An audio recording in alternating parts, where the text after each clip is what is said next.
Kenneth Slaughter sat outside the hospital room, his jaw tight, hands clenched, staring at the clock that seemed to mock him with each passing second. The antiseptic smell of the corridor mixed with the faint aroma of coffee from a vending machine down the hall. Minutes felt like hours, each tick of the second hand stretching into eternity. His Armani suit, usually immaculate, showed creases from hours of packing and sitting, standing and packing again. The most feared man in the city's underworld had never felt so powerless. Then the doctor appeared, a middle-aged woman with kind eyes behind wire-rimmed glasses, holding a small bundle wrapped in soft blue blankets. The white corridor lights cast a halo effect around her as she approached, and Kenneth found himself standing without conscious thought, his legs suddenly unsteady beneath him. "Mr. Slaughter," the doctor said softly, her voice carrying a warmth that penetrated his usual armor. "Congratulations, you have a healthy baby boy." The words hung in the air between them, heavy with meaning Kenneth wasn't prepared to process. His dark eyes, which had stared down the barrels of guns without flinching, now blinked rapidly as moisture threatened to betray emotions he'd buried for decades. "Cecilia," he managed to ask, his voice rougher than usual, betraying the fear that had gripped him for the past 12 hours. "She's tired but doing well. She's asking for you."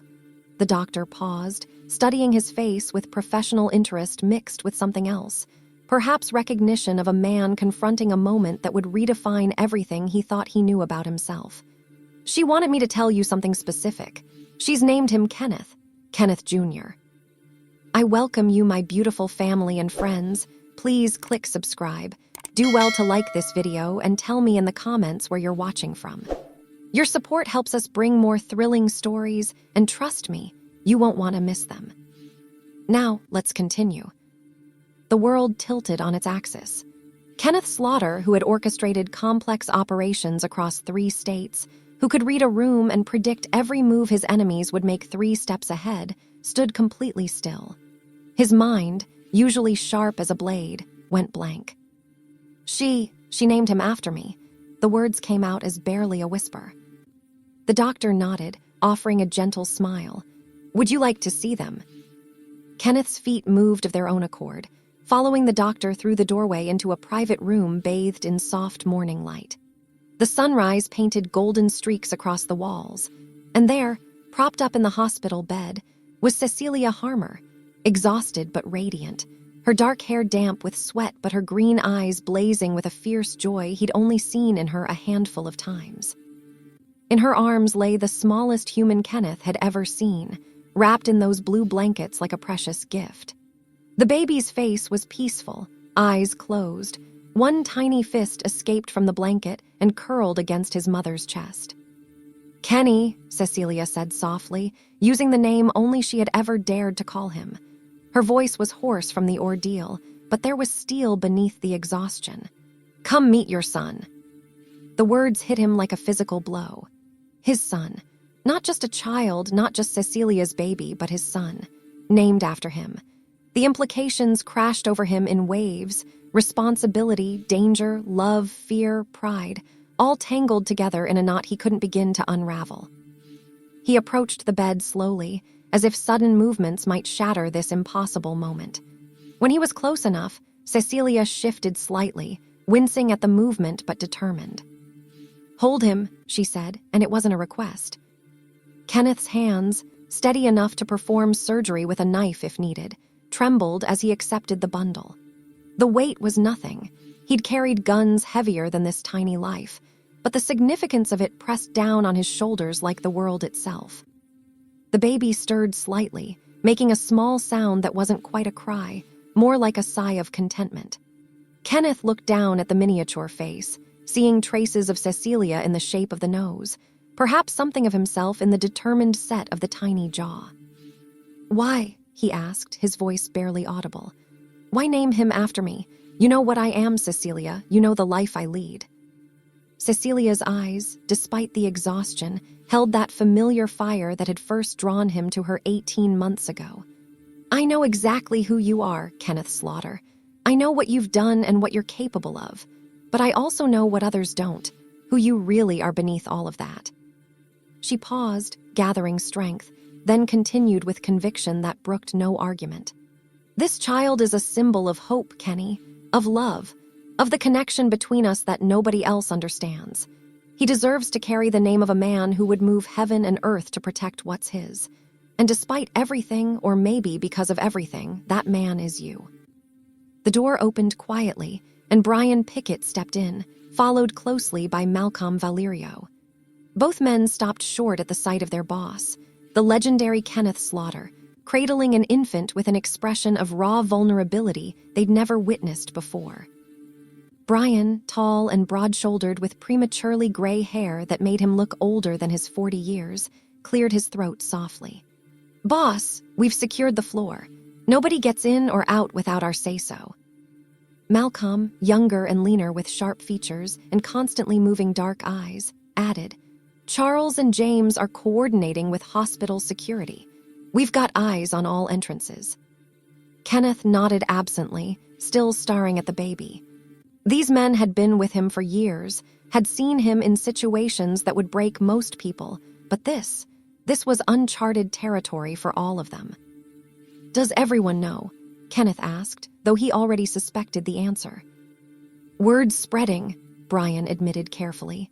"Nothing official, but people talk, hospital staff, despite our best efforts. By tomorrow, everyone who matters will know Cecilia Harmer had a baby and named him after you." The implications hung heavy in the air. In Kenneth's world, family was both strength and weakness. Enemies looked for leverage, and there was no greater leverage than a child. A soft knock interrupted the tension. Helen Wilds entered, a matronly woman in her 50s who served as Cecilia's private nurse. Behind her was Jennifer Branch, Cecilia's closest friend, a petite woman with auburn hair and kind brown eyes that currently showed concern mixed with joy. "I'm sorry to interrupt," Helen said in her no-nonsense manner that somehow managed to be both professional and warm. "But Cecilia needs rest, and the baby will need to be fed soon." Jennifer moved to Cecilia's side, taking her hand. "How are you feeling, really?"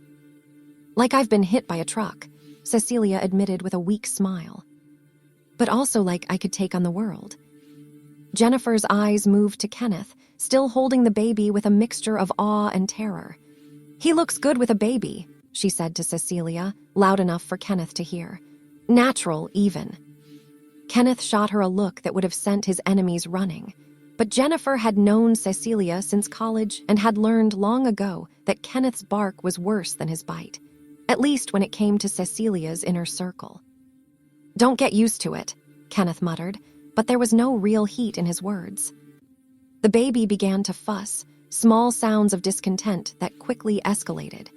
Kenneth looked panicked for the first time anyone in the room could remember. "Here," Cecilia said, reaching out her arms. "He's hungry." Kenneth transferred the baby back with excessive care, as if handling nitroglycerin.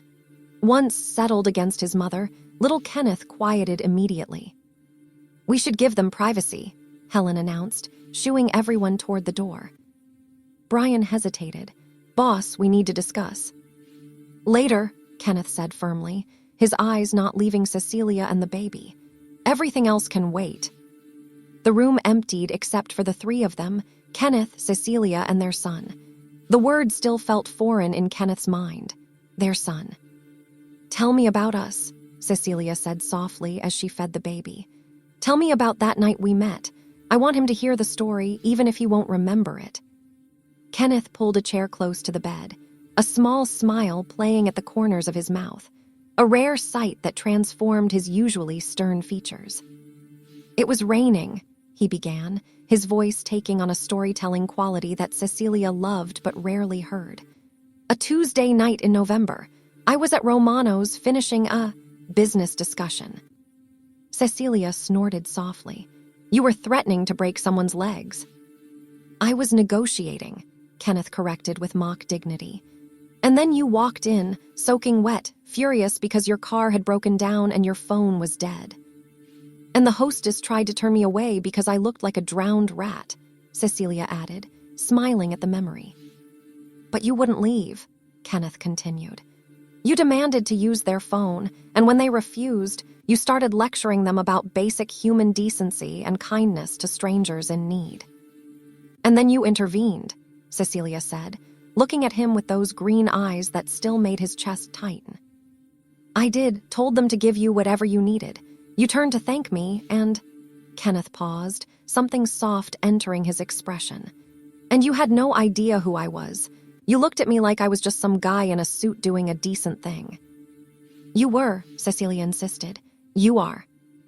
I'm really not, Cease, Kenneth said quietly. We both know that.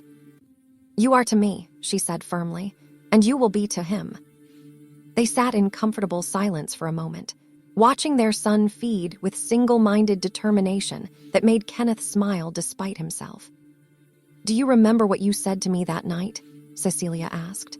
After you'd called me a cab and insisted on paying for it. I said you should be more careful, that the city was dangerous for someone who trusted so easily. And I said that maybe the city needed more people who trusted and fewer who were suspicious of everything, Cecilia recalled. You laughed, really laughed. Your men looked like they'd seen a ghost. They had, in a way, Kenneth admitted. I hadn't laughed like that in years. The baby finished feeding and Cecilia shifted him to her shoulder, patting his back gently. Kenneth watched, memorizing every detail of this moment.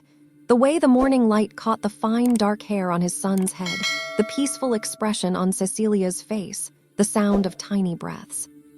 We tried to stay away from each other, Cecilia said, continuing their story. For 3 whole weeks. Until you showed up at my office, Kenneth added with a wry smile. With coffee and donuts for my entire security team because you'd heard I helped with the community center funding. Brian nearly had a heart attack when I walked past him, Cecilia laughed softly. He kept saying, "Ma'am, you can't just walk in here." But you did. You've been walking past my defenses ever since. A knock at the door interrupted them. Sandra Moore, the head nurse, entered with a clipboard and a warm smile. She was a tall, efficient woman who managed to be both authoritative and comforting. I hate to interrupt, but we need to do some routine checks on both mother and baby, she said. Mr. Slaughter, you can stay if you'd like. Kenneth nodded, moving his chair back slightly to give Sandra room to work. He watched as she checked vitals, made notes, and handled his son with practiced ease that both reassured and unsettled him.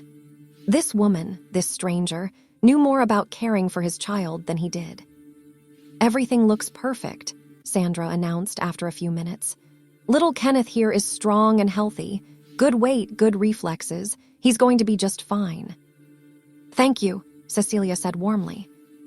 Sandra turned to Kenneth. First-time father. The question caught him off guard. Father.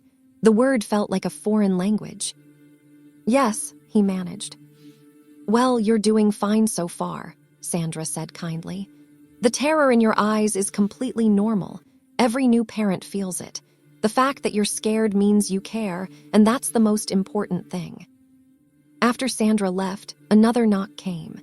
This time it was Cindy Schult, the hospital administrator, a small woman with sharp eyes and an air of someone who missed nothing. Mr. Slaughter, she said formally, might I have a word? Kenneth kissed Cecilia's forehead and brushed a finger across his son's cheek before following Cindy into the hallway. Brian and Malcolm immediately flanked him. We've had some inquiries, Cindy said carefully, about the security measures your team has implemented. While we appreciate your concern for privacy, we need to ensure hospital operations aren't disrupted. What kind of inquiries? Kenneth's voice had shifted back to business mode, cold and controlled. Press, primarily. Someone leaked that Cecilia Harmer was here, and connections are being made to your organization. Kenneth's jaw tightened. The last thing he needed was media attention. We'll handle it, Brian said quickly, quietly and professionally. Cindy nodded. I trust you will. We value our discretion here, but we also have other patients to consider. Understood, Kenneth said.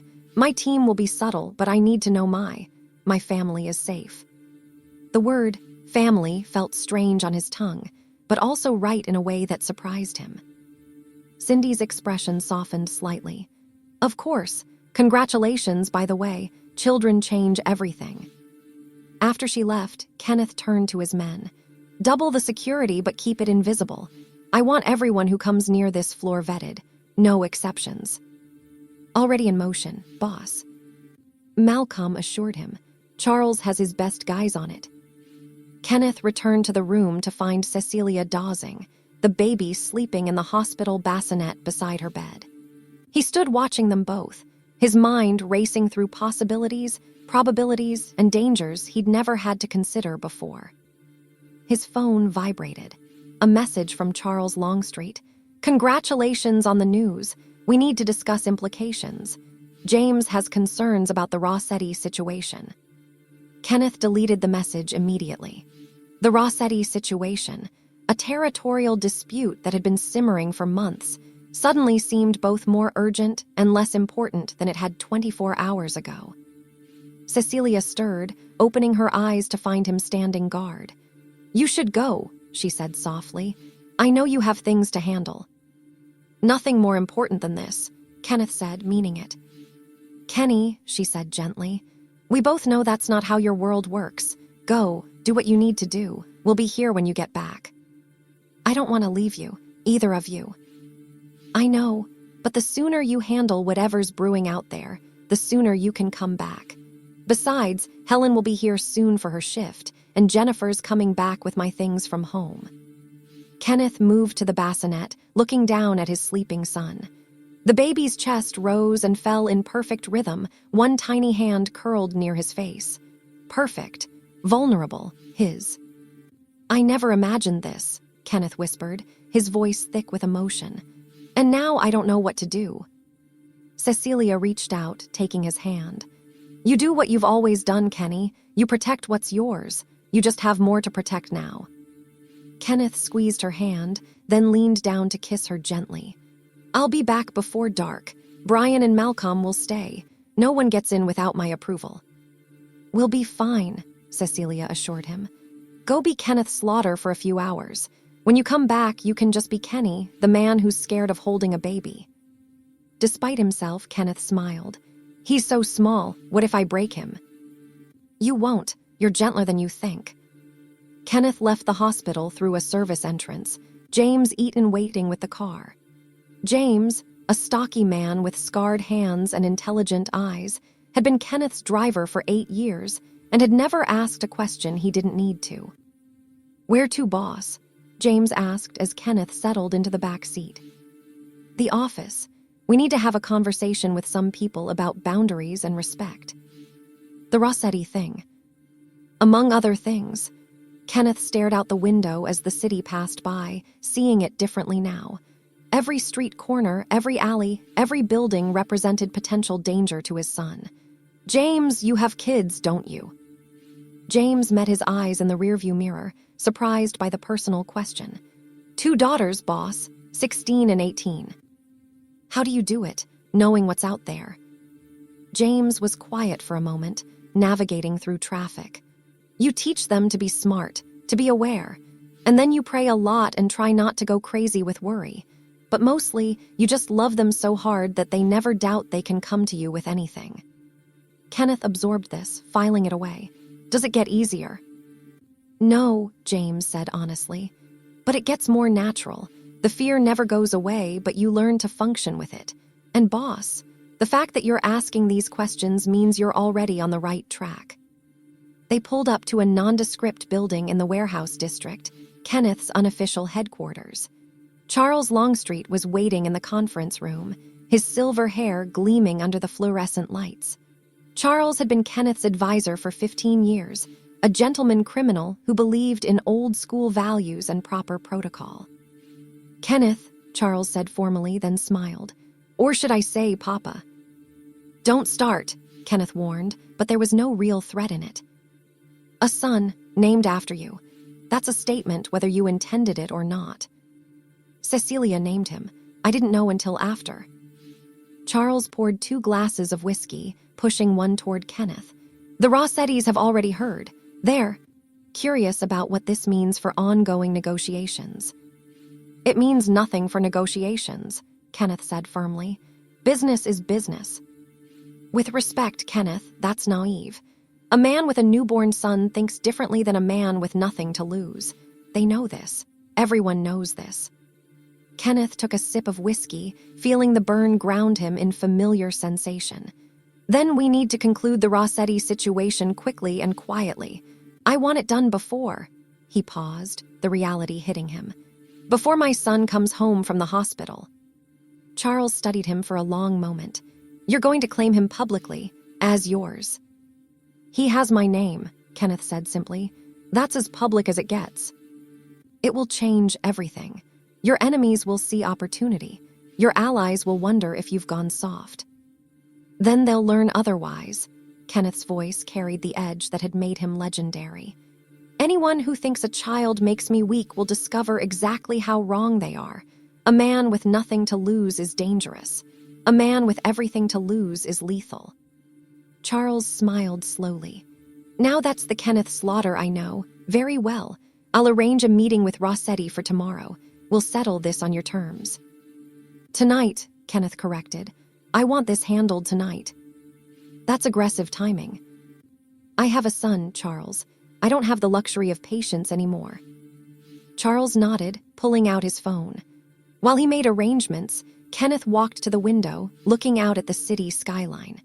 Somewhere out there were 100 different threats, 1,000 various dangers. But in one hospital room across town were the two people who had somehow become his entire world. His phone buzzed. A picture from Brian, Cecilia sleeping peacefully, the baby in her arms. The image made his chest tighten with an emotion he couldn't quite name. Love was too simple a word for the fierce, protective, terrifying feeling that consumed him. It's arranged, Charles announced. Midnight, neutral ground, the Marina warehouse. Rossetti agreed, seemed almost eager. He smells blood in the water, Kenneth said. He thinks fatherhood has made me vulnerable.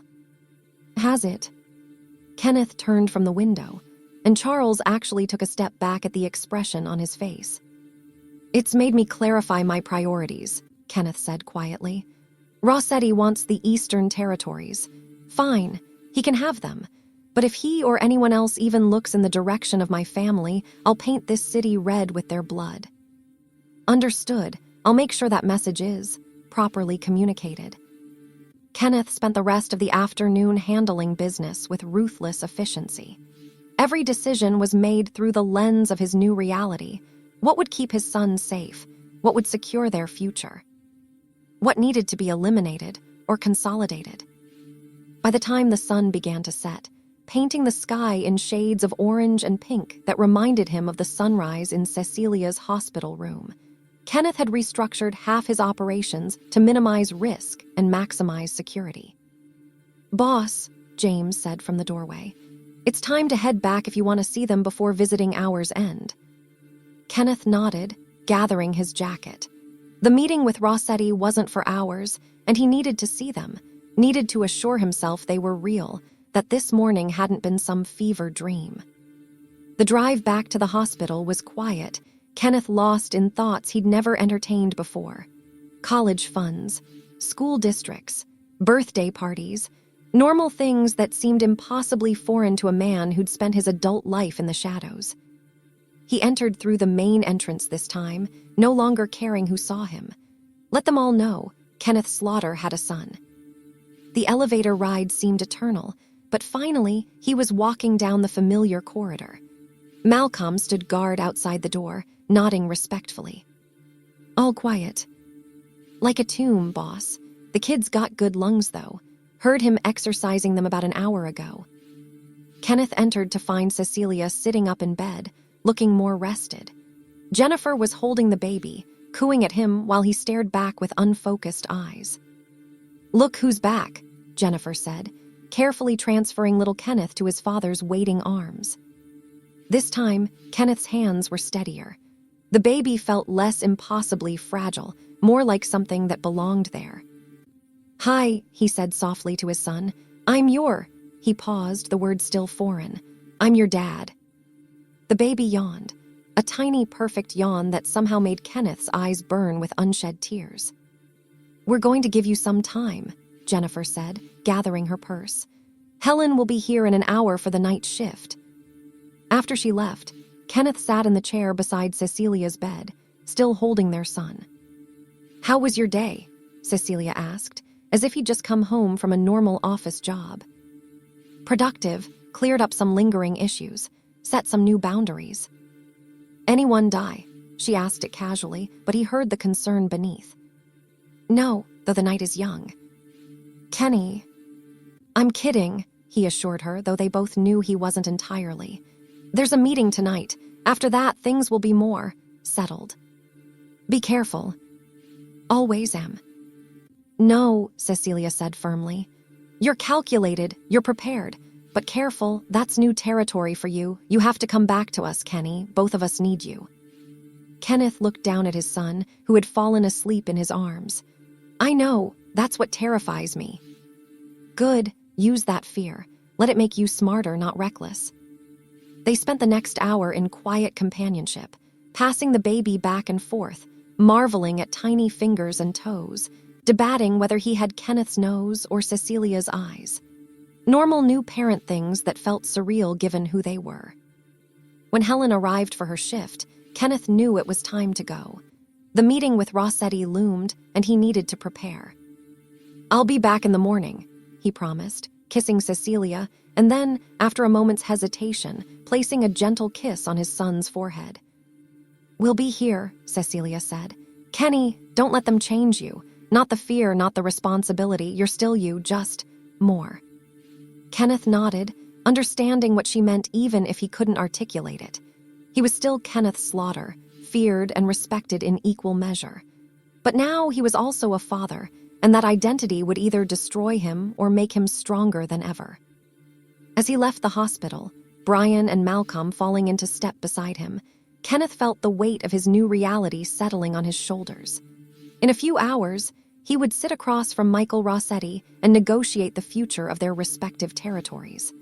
But his mind would be here, in this hospital, with the woman who had named their child after him and the baby who had already changed everything.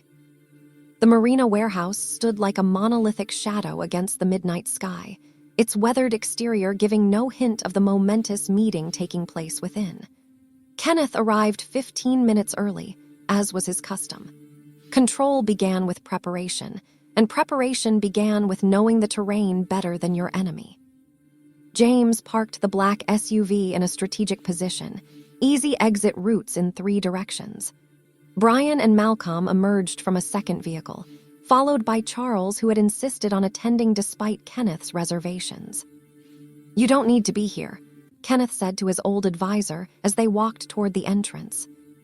"A new father attending such a critical meeting alone sends the wrong message," Charles replied calmly. "It suggests either overconfidence or desperation. Neither serves our purposes." The warehouse interior had been prepared to Kenneth's specifications.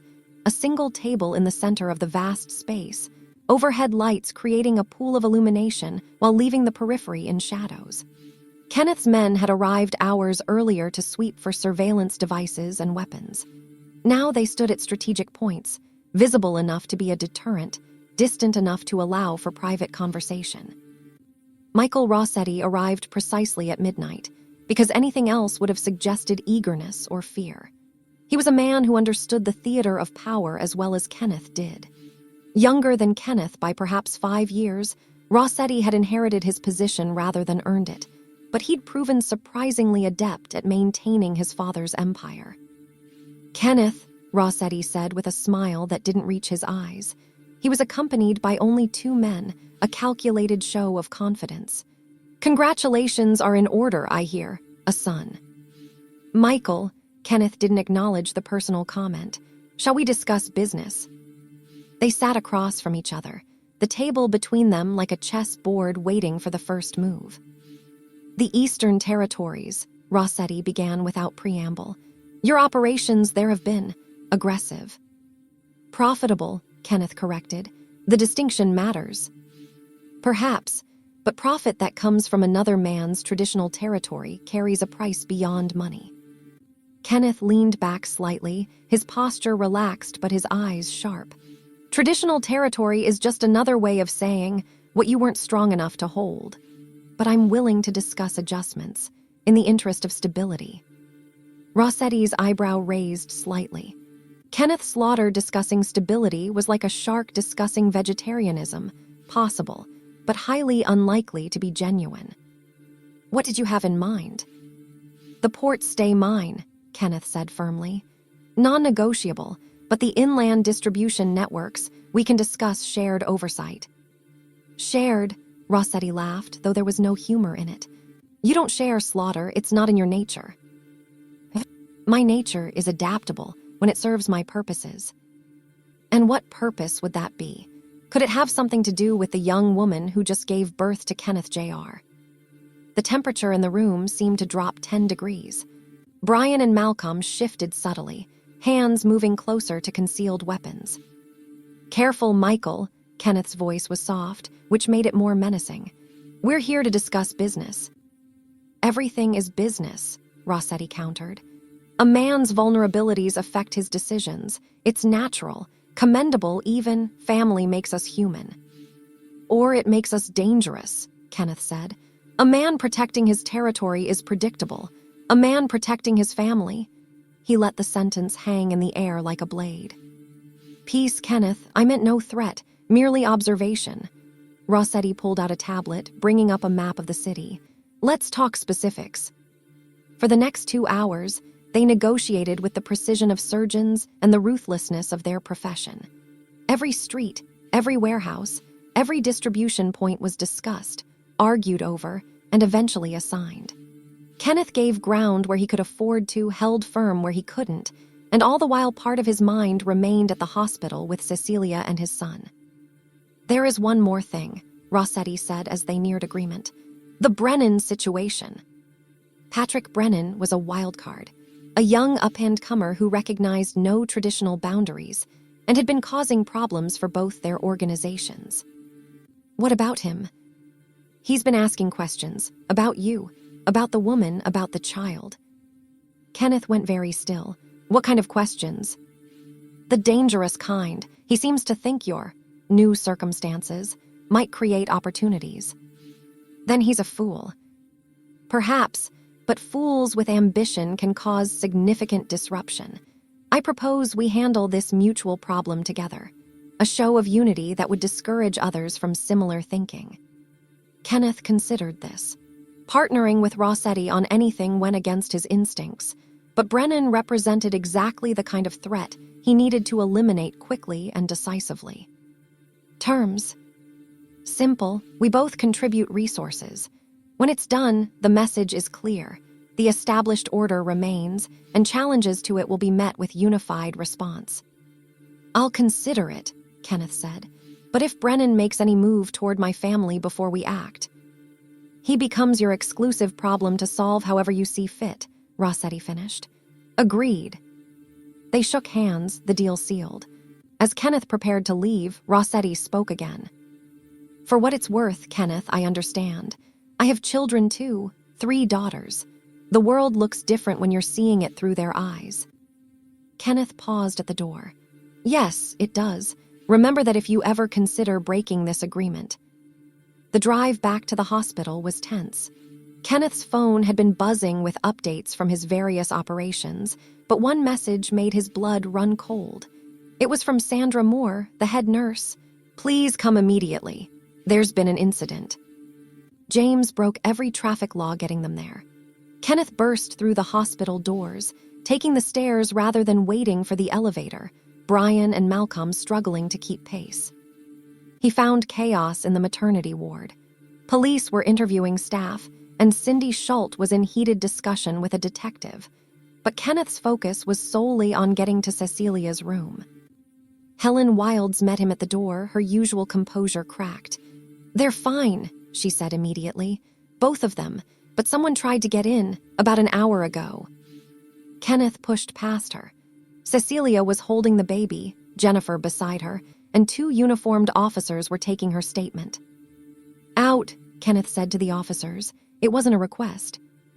"Sir, we need to." "Out." The force of his voice made everyone except Cecilia flinch. The officers looked at each other, then at Cecilia, who nodded. "We can finish this later," she said quietly. After they left, Kenneth crossed to her in 3 strides, his hands gentle as they touched her face, checking for injuries. "We're okay," she assured him. "Kenny, we're fine." "Tell me everything." A man came in dressed as an orderly. Helen noticed he wasn't wearing the right ID badge. When she questioned him, he pushed her and tried to get into the room. Hospital security responded quickly. Description: young, maybe mid-20s, dark hair. Helen said he had a tattoo on his neck, a crow or raven. Kenneth's jaw tightened. One of Brennan's men. The fool had moved even faster than expected. "This is my fault," he said. "I should have anticipated." "Stop," Cecilia's voice was firm. "This isn't your fault, it's the fault of whoever sent him." Little Kenneth began to cry, the stress in the room affecting him. Cecilia soothed him, but her eyes remained on his father. "What are you going to do? What needs to be done?" "Kenny, no, not like that. Not anymore. We have to be smarter now." Before Kenneth could respond, his phone rang. Charles. "We have him," Charles said without preamble. "The one from the hospital. Malcolm's men grabbed him 2 blocks away. Bring him to the warehouse. The old one on Pier 47. "Kenneth." He hung up and turned to Cecilia. "I need you to trust me." "I do, but I also need you to remember that your son needs a father, not a legend." "He'll have both," Kenneth promised. He kissed her, then his son. "Brian stays here. No one gets in without his approval. I'll be back before dawn." The warehouse on Pier 47 hadn't been used in years, which made it perfect for conversations that required privacy. The man kneeling in the center of the concrete floor was young, trying to look tough but failing. The crow tattoo on his neck marked him as one of Brennan's newer recruits. Kenneth circled him slowly, letting the silence build. Fear was often more effective than violence. "What's your name?" he finally asked. Tommy Reeves." "Well, Tommy, you've had an interesting evening, breaking into a hospital, threatening a woman and child. Do you know whose woman and child?" Tommy's Adam's apple bobbed as he swallowed. "I was just told to look, just to confirm." "Confirm what?" "That she was there, that the baby was real." "And then?" "Report back, that's all I swear. Just observe and report." Kenneth crouched down, bringing himself to eye level with the young man. "Who sent you?" "I can't." "Tommy," Kenneth's voice was almost gentle. "Look at me, really look at me. Do you know who I am?" "Kenneth Slaughter." "Good. And do you know what Kenneth Slaughter does to people who threaten his family?" Tommy was shaking now. "Please, I didn't know. Brennan just said it was reconnaissance, information gathering." "Brennan," Kenneth stood. "Here's what's going to happen, Tommy. You're going to deliver a message to your boss. Can you do that?" Tommy nodded frantically. "Tell him that Cecilia Harmer and her son are under my protection. Tell him that if he or any of his people come within 1,000 feet of them again, I will take it as a declaration of war. Not business competition. War. The kind where there are no survivors on the losing side. Do you understand?" "Yes, sir." "Good. Charles, make sure Tommy gets home safely. We wouldn't want anything to happen to our messenger." After they left, Kenneth stood alone in the warehouse, struggling to control the rage that threatened to consume him. Brennan had crossed a line, and every instinct screamed for immediate, brutal retaliation. But Cecilia's words echoed in his mind. "Be smarter now." His phone buzzed. A text from Rossetti. "Heard about the hospital. Brennan overstepped, moving up our timeline tomorrow night." Kenneth typed back, "Tonight, now." 1 hour, I'll bring my best." Kenneth made the necessary calls. By the time he arrived at the meeting point, an abandoned factory that straddled the territory line between his and Rossetti's domains, his most trusted men were already in position. Rossetti arrived with equal force. For a moment, the two groups faced each other with the tension of natural enemies forced into alliance. "Where is he?" Kenneth asked. "My sources say he's at the club on Riverside, maybe 20 men with him. He'll run when he hears we're coming together." "Let him run," Rossetti said. This isn't about catching one man, it's about sending a message. They moved through the city like a plague, systematic and unavoidable. Brennan's operations were dismantled piece by piece. His warehouses were seized, his distribution networks disrupted, his allies given a choice: abandon him or share his fate.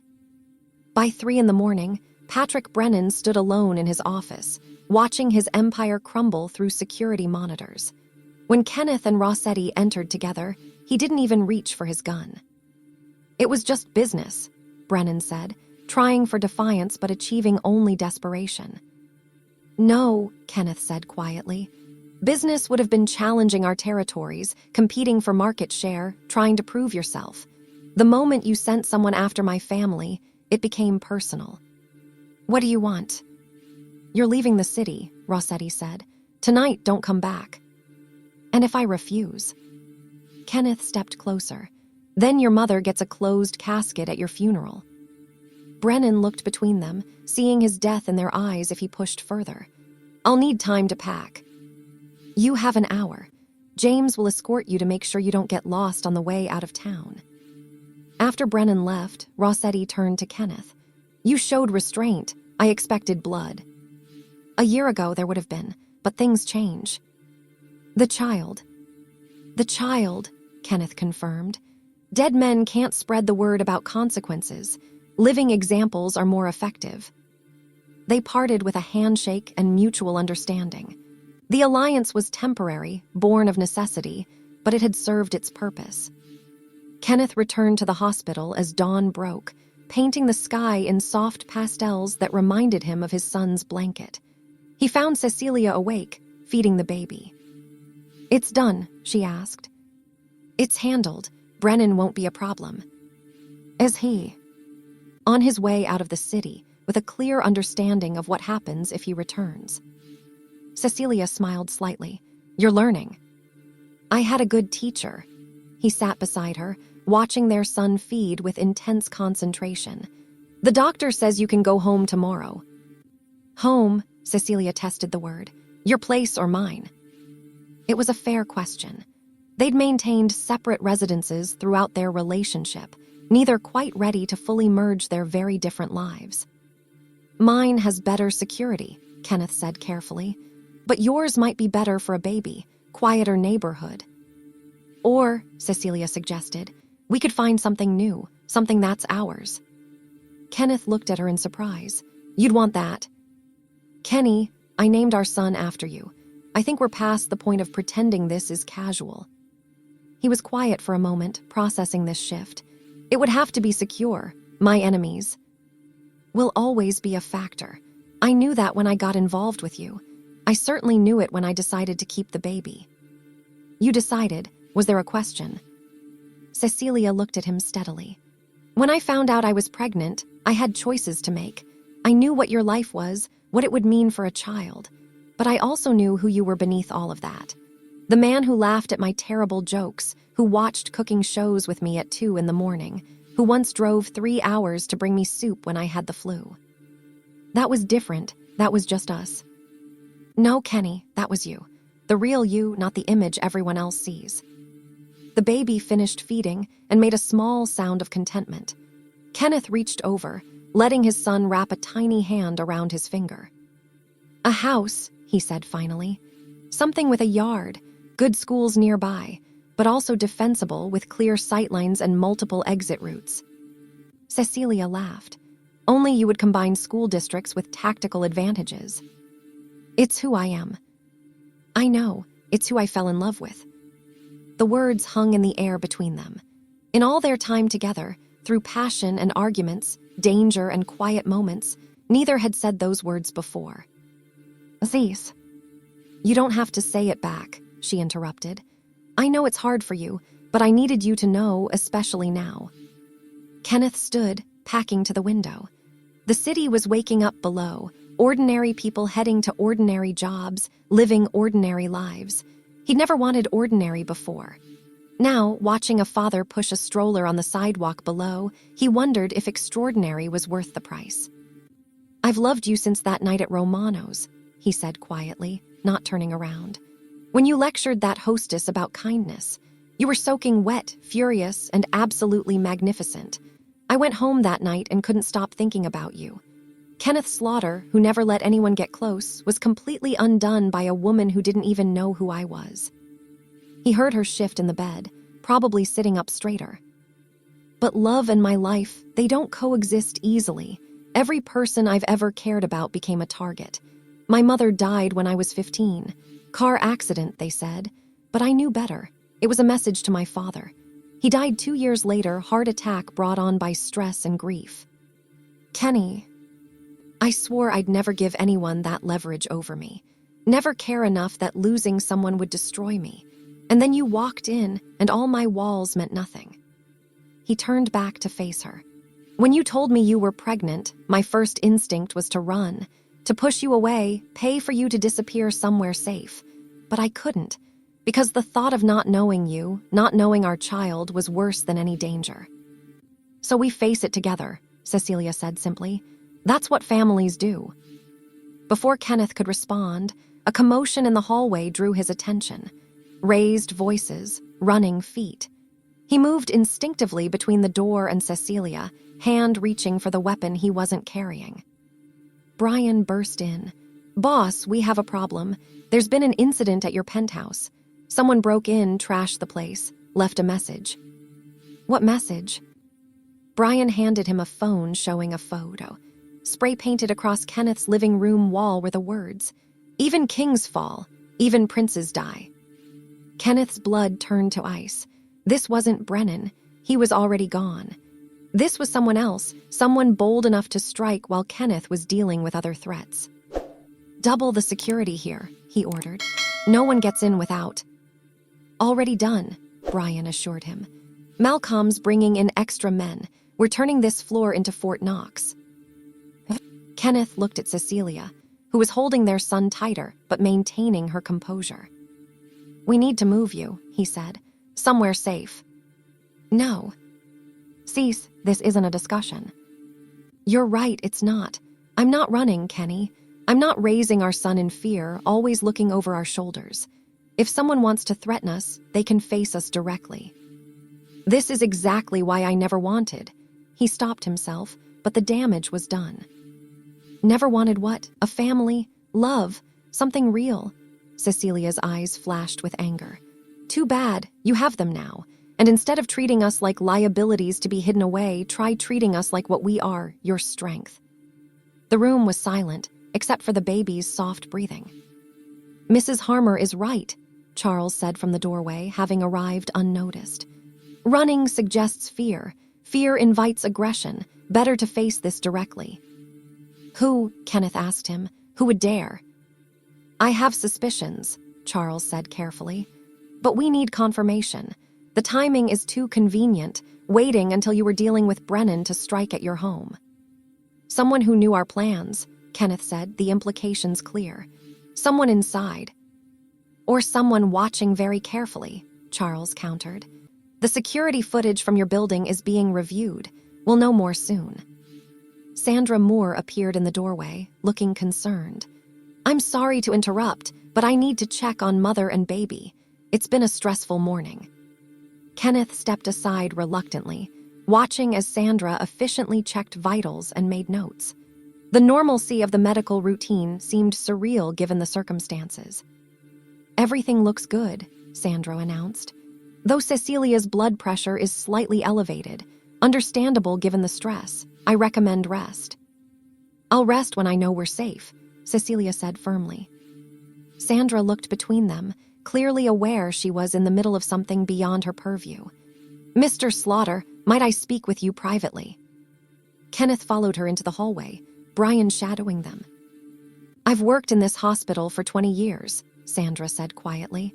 I've seen all types come through, good people, bad people, and people like you who don't fit neatly into either category. That baby in there doesn't care who you are or what you've done. He just needs his father. And that woman needs to heal without fearing for her life. Whatever this is, please don't let it touch them here. I'm trying. Try harder, Sandra interrupted, surprising him with her boldness. I've seen too many children grow up without fathers because of pride or stubbornness or the inability to walk away from a fight. Don't be another statistic. She walked away before Kenneth could respond, leaving him standing in the sterile hallway contemplating her words. His phone buzzed, Malcolm calling. "Boss, we reviewed the security footage. You need to see this." "Send it." The video arrived moments later. Grainy black and white footage of a figure in Kenneth's penthouse, methodically destroying everything before spray painting the message. But it was the final frame that made Kenneth's blood run cold. The intruder had turned to the camera, removing their mask to reveal a face Kenneth knew well. Victoria Rossetti, Michael's youngest sister. "Get Michael on the phone," Kenneth ordered. "Now." But Rossetti called him first. "Kenneth, I just found out. Victoria's gone rogue. This isn't sanctioned. I'm handling it. Your sister broke into my home, threatened my family. She's angry about our alliance, thinks I'm betraying our father's memory by working with you. She's young, impulsive. She's dead if she comes near my family again. Kenneth, please, she's my sister. Let me handle this. Give me 24 hours. Kenneth looked through the doorway at Cecilia holding their son. Family. He understood Rossetti's position even as he hated it. 12 hours, he said. After that, she's fair game. Understood. And Kenneth, this doesn't change our agreement. If anything, it reinforces why we need it. The old grudges, the next generation's anger, we need to control it or it will consume everything we've built. After ending the call, Kenneth returned to the room to find Cecilia in discussion with Jennifer and Helen about discharge preparations. The doctor says if everything remains stable, we can leave tomorrow morning, Cecilia informed him. Where will we go? Jennifer asked, then caught herself. Sorry, that's not my business. You're Cecilia's best friend. That makes it your business, Kenneth said, surprising everyone, including himself. We'll go to the safe house on Maple Avenue initially. It's secure and already set up. The one with the garden, Cecilia asked, a small smile playing at her lips. You said that was just for emergencies. This qualifies. The rest of the day passed in a strange mixture of domestic normalcy and underlying tension. Nurses came and went, performing their routines. The baby slept, woke, fed, slept again. Cecilia dozed between feedings, exhaustion finally overtaking adrenaline. Kenneth used the time to coordinate with his network. The safe house was prepared, security protocols updated, and a careful investigation launched into how Victoria Rossetti had accessed his penthouse.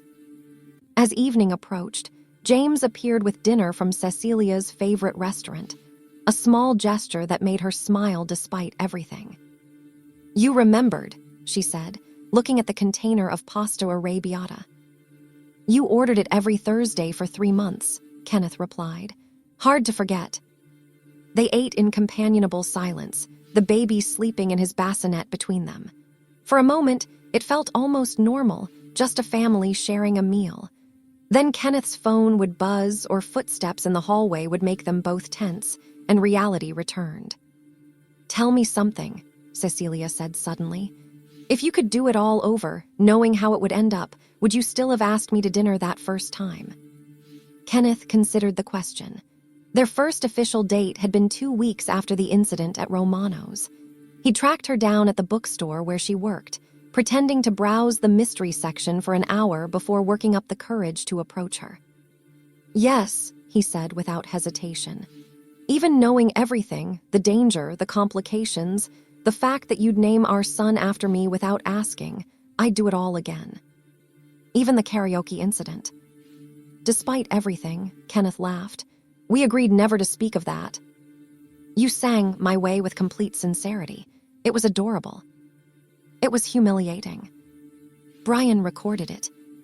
Kenneth's head snapped toward the door where Brian stood guard. You didn't. Brian's carefully neutral expression cracked slightly. I plead the fifth, boss. This moment of levity was interrupted by Charles, arriving with an update. Victoria Rossetti has been located, he said quietly. She's holed up in a warehouse on the south side. Michael's men have her surrounded, but but she's refusing to surrender. Casualties? None yet, but she has 2 of Michael's men as hostages. She's demanding to speak with you. Kenneth stood.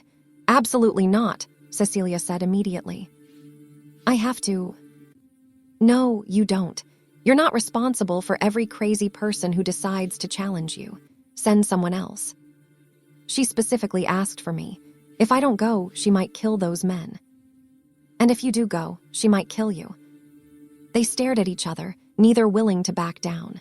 Finally, Cecilia spoke again, her voice quiet but firm. Your son is 12 hours old, Kenneth. 12 hours. He hasn't even been home yet. And you're going to risk making him fatherless because some spoiled mafia princess is having a tantrum. The words hit harder than any physical blow could have. Kenneth looked at his son, so small and peaceful, completely unaware of the dangerous world he'd been born into. His phone rang. Rossetti. She's escalating, Michael said without preamble. Shot one of my men in the leg to prove she's serious. Kenneth, I know what Cecilia must be saying, but... I'll send Charles, Kenneth said, decision made. He speaks for me in all things. If Victoria won't accept that, then handle your family business however you see fit. There was silence on the other end then. Thank you, that's unexpected. I'm learning that being a father means making different choices, Kenneth replied, looking at Cecilia, who was watching him with a mixture of surprise and pride. Charles accepted the assignment without question, though Kenneth saw approval in his eyes. I'll handle it diplomatically if possible, decisively if necessary. After he left, Kenneth sat back down beside Cecilia's bed. You're right. I can't solve every problem personally anymore. It's not about solving problems, Kenny. It's about priorities. Your son needs you alive more than your reputation needs you to be fearless.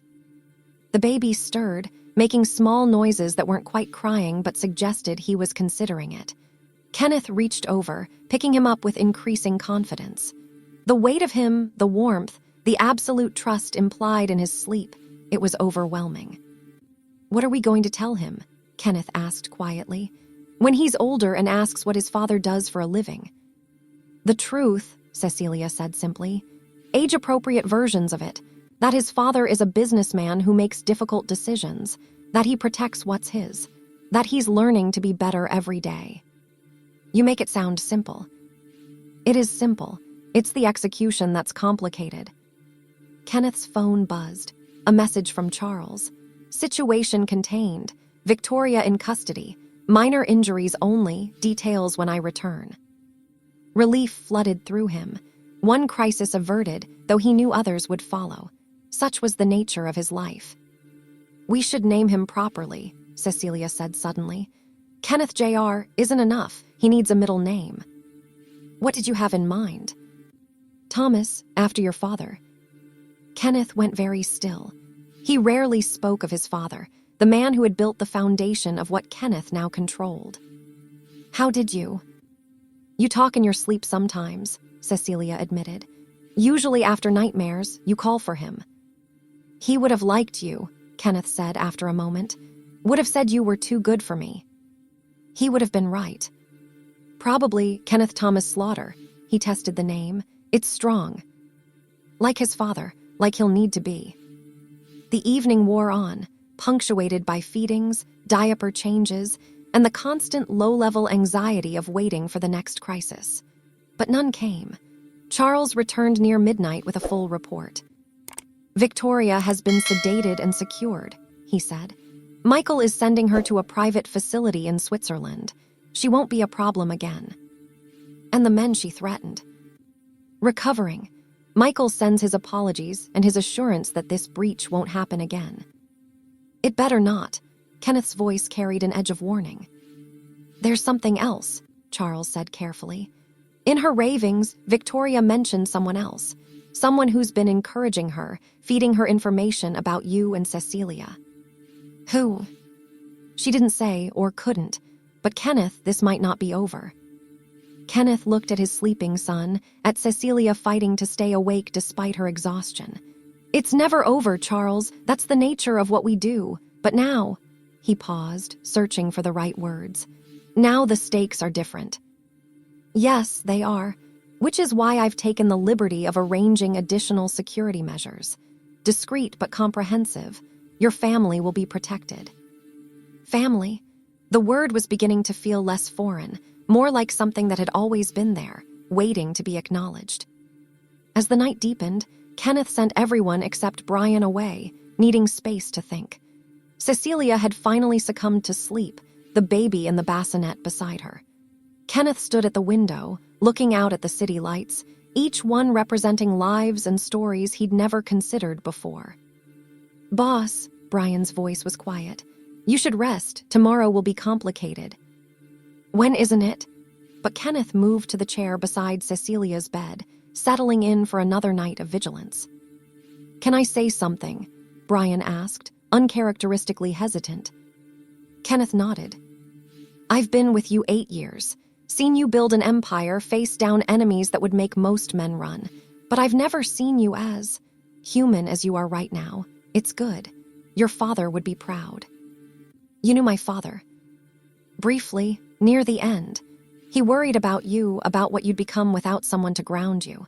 I think he'd be relieved to see this." Brian left before Kenneth could respond, resuming his post outside. Kenneth looked at his family, and yes, that's what they were now, and felt something shift inside him. Not weakening, as he'd feared, but strengthening in a way he hadn't expected. Tomorrow they would leave the hospital and begin navigating their new reality. There would be challenges, threats, difficult decisions. But tonight, in this quiet room with its antiseptic smell and uncomfortable chair, Kenneth Slaughter allowed himself to simply be a father watching over his family. The baby stirred, making a small sound, and Kenneth reached over to rest his hand gently on the tiny chest, feeling the rapid heartbeat beneath his palm. So fragile, yet so fierce in its determination to keep going. "I'll keep you safe," he whispered. "Both of you, whatever it takes." Morning arrived with a flurry of activity.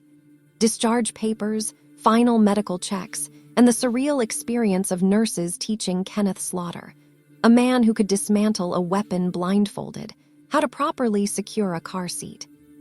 "The straps need to be snug but not too tight," Sandra Moore explained patiently. "You should be able to fit 2 fingers between the strap and his chest." Kenneth followed her instructions with the same intensity he brought to planning operations, while Cecilia tried not to laugh at his fierce concentration. "It's not funny," he muttered. "It's a little funny," she countered. "You look like you're defusing a bomb." "A bomb would be simpler." The levity was interrupted by Cindy Schultz arriving with final paperwork and an unexpected guest, Detective Raymond Price, a man Kenneth knew by reputation as one of the few incorruptible cops in the city. "Mr. Slaughter," Price said formally. "Ms. Harmer, I'm here about the incident yesterday." "That's been handled," Kenneth said coldly. "Perhaps, but when someone attempts to breach hospital security to threaten new parents and an infant, it becomes my business." Price pulled out a notebook. "I need a statement." "You won't get one." Price studied him for a moment, then looked at Cecilia and the baby. "You know, I have kids too, 3 boys. Oldest is starting college next year. Every day they were growing up, I worried about the world I was leaving them, whether I was making it better or worse." "Your point?" Kenneth asked, though he heard the message beneath the words.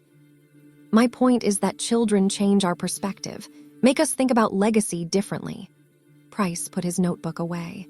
"I'll file this as resolved, no further investigation needed.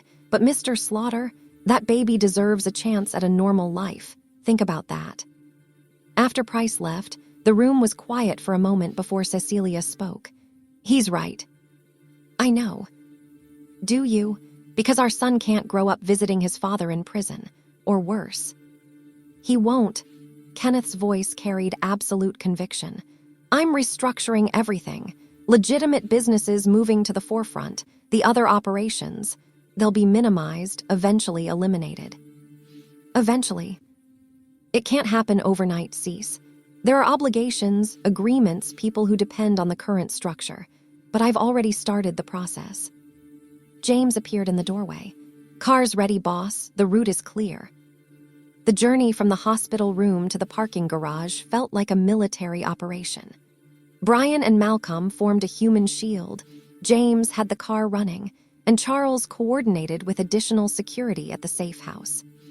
Kenneth carried the car seat with exaggerated care while Cecilia walked beside him, her hand on his arm for support. She was still recovering, though she tried to hide her discomfort. "You okay?" he asked as they reached the car. Better once we're somewhere secure. The drive through the city was tense. Kenneth found himself seeing threats everywhere, every car that followed them for more than 2 blocks, every pedestrian who looked too long, every shadow that could hide danger. "Breathe," Cecilia said softly, her hand finding his. "We're safe. For now." For now is all anyone ever has, Kenny, even normal people. The difference is we're aware of it.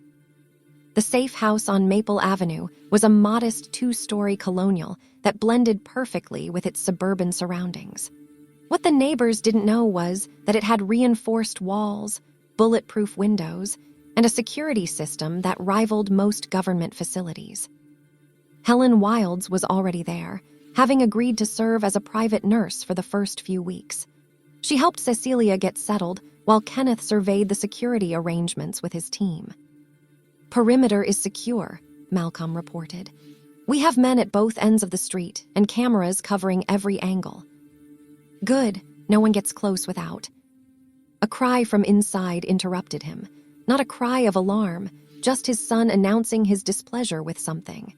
Kenneth found himself moving toward the sound before conscious thought engaged. He found Cecilia in the nursery, a room he'd prepared months ago when he first learned about the pregnancy, though he'd never admitted it to anyone. She was changing the baby's diaper with Helen's supervising. "Want to try?" Cecilia asked, nodding his presence. "I'll observe first," Kenneth said quickly, making both women laugh. "The great Kenneth Slaughter afraid of a dirty diaper," Helen teased, then caught herself. "I mean Mr. Slaughter." "Kenneth is fine," he said, surprising himself. "In this house, I'm just Kenneth." The day progressed with a strange domesticity. Feedings every 2 hours, diaper changes, precious moments of sleep snatched between baby care. Kenneth found himself fascinated by the routine of it, the rhythm that developed naturally. As evening approached, Jennifer arrived with bags of groceries and prepared meals.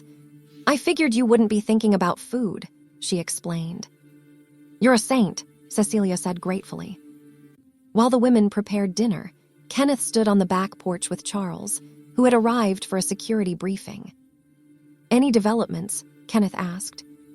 "Rossetti's sister is secured in Switzerland as promised. Brennan was spotted in Miami. Seems he took your warning seriously. And," Charles hesitated. "What?" "There's been chatter about succession, about whether Kenneth Slaughter has gone soft." "Let them talk. Talk can become action if not addressed." Kenneth was about to respond when movement caught his eye. A car driving slowly past the house. Too slowly. "Malcolm," he said into his phone. "Black sedan moving east, check it out." "On it."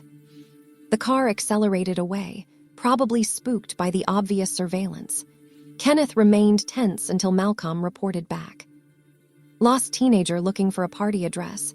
Checked out clean." Kenneth relaxed marginally. This was the new reality, seeing danger in every shadow, threat in every anomaly. "You can't live like this," Charles said quietly. "The hypervigilance will destroy you and them." "Then what do you suggest?" "End it, all of it, walk away." "It's not that simple."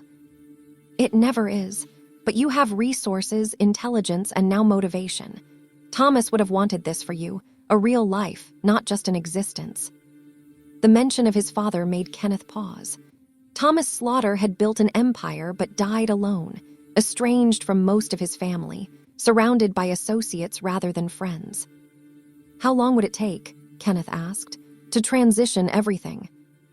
6 months if we're aggressive, a year if we're careful." "Too long, 3 months." "That's impossible." 3 months, Charles. I want my son's first Christmas to be in a world where I'm just a businessman with some questionable past associations." Charles studied him for a long moment. It will be expensive and dangerous. Others will see opportunity in your withdrawal. Then we make it clear it's a transition, not a retreat. Anyone who interferes gets dealt with decisively. And Rossetti, your other agreements, will be honored and concluded. Dinner was a quiet affair, everyone lost in their own thoughts. The baby slept in a bassinet beside the table, occasionally making small noises that drew everyone's attention. "He's perfect," Jennifer said softly. "Despite everything, he's absolutely perfect." "Because of everything," Cecilia corrected. "He's the product of an impossible love story." "Is that what we are?" Kenneth asked. "A love story. What else would you call it?" "The feared mafia boss and the bookstore girl who didn't know who he was. It's like a romance novel, except with more guns and fewer euphemisms." "And better dialogue," Jennifer added, making everyone laugh. After dinner, as the house settled into evening routines, Kenneth's phone rang. The caller ID showed a number he didn't recognize. "Yes." "Mr. Slaughter, this is Dr. Patricia Williams from St. Mary's Hospital. I'm calling about your mother's medical records." Kenneth went cold. "My mother died 15 years ago." "Yes, sir, but we've been digitizing old records, and we found something irregular in her file. Something I thought you should know about." "Go on." "The autopsy report was altered. The original shows findings inconsistent with a simple car accident. There's evidence of..." The line went dead. Kenneth immediately tried calling back, but the number was disconnected. "What is it?" Cecilia asked, noticing his expression. "Maybe nothing, maybe everything." He looked at Charles, who had heard the conversation. "Find out who Dr. Patricia Williams is, and get me the original autopsy report on my mother." "Kenneth, that was 15 years ago." "Someone killed her, Charles, and someone else covered it up. I want to know who and why." The room was silent except for the baby's breathing. Then Cecilia spoke. "This is what I mean, Kenny. There's always going to be something, another mystery, another threat, another reason to stay in this life. At some point, you have to choose, the past or the future. This is different. Is it? Or is it just another excuse to remain Kenneth Slaughter, the feared and respected boss, instead of becoming Kenny, the father and partner?" They stared at each other across the room, the fundamental conflict of Kenneth's existence laid bare. His phone buzzed, a text from an unknown number. "Your mother died because your father wouldn't listen. Your family will die because you won't learn. Some legacies are written in blood." Kenneth stood so abruptly his chair fell backward. "Everyone out, now." His team responded instantly to his tone. The house emptied except for Cecilia, the baby, and his core security. "What did it say?" Brian asked, weapon already drawn. Kenneth showed him the message. Brian's face darkened. "Could be a bluff, trying to draw you out. Or it could be real." Kenneth looked at his son, so vulnerable and innocent. "We're leaving now." "Kenny, no," Cecilia protested. "Running won't solve." "This isn't running, this is tactical repositioning." He was already making calls, setting things in motion. "James, bring the secondary vehicle. Malcolm, clear the route to the airport. Charles, have the plane ready." "Where are we going?" Cecilia asked. "Somewhere no one would expect, somewhere safe." 2 hours later, they were airborne in Kenneth's private jet, heading north. The baby slept through it all, unaware of the drama surrounding him. "You want to tell me what's really happening?" Cecilia asked once they were at cruising altitude. Kenneth pulled out a tablet, showing her files he'd had Charles compile over the past hour. 15 years ago, my mother died in what was ruled an accident. My father never believed it, spent the last 2 years of his life trying to prove otherwise. After he died, I let it go, focused on building the business. But now someone's using it against you. Or trying to warn me. Dr. Patricia Williams doesn't exist, at least not at St. Mary's, but someone wanted me to know about the autopsy. Could it be connected to Victoria Rossetti? Wrong generation. This goes back further. The plane began its descent into a small private airfield in Vermont. A cabin waited, one of several properties Kenneth maintained under shell companies. "It's beautiful," Cecilia said as they drove through snow-covered mountains toward their destination. "Peaceful." "That's the idea." The cabin was more fortress than retreat, but it was warm and welcoming. Helen had somehow managed to arrive ahead of them, the nursery already prepared. As Cecilia settled the baby, Kenneth stood with Charles and Brian on the porch, the cold Vermont air sharp in his lungs. "I've been thinking," Charles said. "The timing of this threat, right when you're most vulnerable.